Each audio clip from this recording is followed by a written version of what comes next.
Spitfire with Behind the Handlebars, and we're here at the Mama Tried show. And I found another really cool dude. His name is Kevin Baas. Woohoo! And Kevin is from Minnesota, right? Yep. Just south of Minneapolis, Minnesota. Guess what? Guess what? I was born and raised in Minneapolis. Really? I'm in Prior Lake, just south. All right. So, homie, and I tell you what, people who like custom bikes, like old bikes, like all that kind of stuff, Kevin Baas is a name, a legend in that industry. And he's here in Milwaukee at the Mama Tried show, motorcycle show. He brought a really cool bike, and I'm going to have you tell us something about your motorcycle. Yeah, well, that's a 1939 EL knucklehead. It's actually stroked.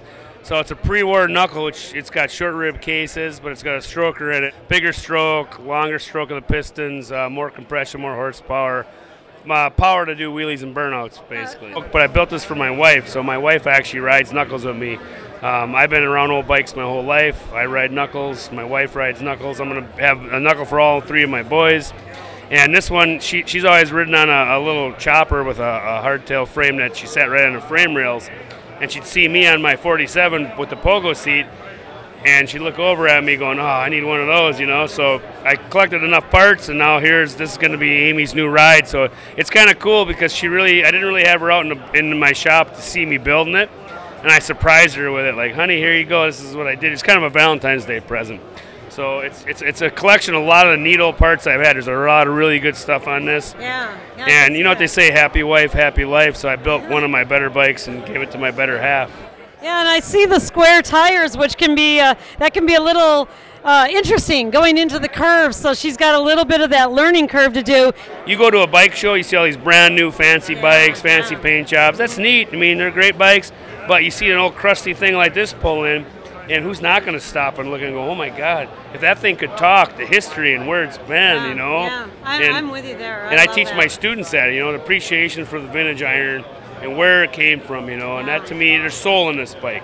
A brand new bike or a repo bike, reproduction parts, there's no soul to it. It's just kind of new made in China parts. A bike like this with all original vintage 30s and 40s parts, it's got soul, you know. If you could touch it and see its life, you'd see such a cool story, you know. And I built this from scratch, so this wasn't a complete bike when I got it. This is all pieces. I bought the frame in one state, the motor in another state, the front in another state, fender in another state. But you know, when you have an eye for the old bikes, you already see a bike done in your mind before it's even done. So I knew in my head stuff I had that I needed to use on this, and I knew in my head where I'd seen people that had stuff I needed to use on this, and I was able to get a hold of them. When I showed them what I was doing, they believed in me to sell it. Yeah. And that's what's cool about what I do is, I don't buy and sell old parts to make money. I buy old parts and use them and build stuff that stays with me forever.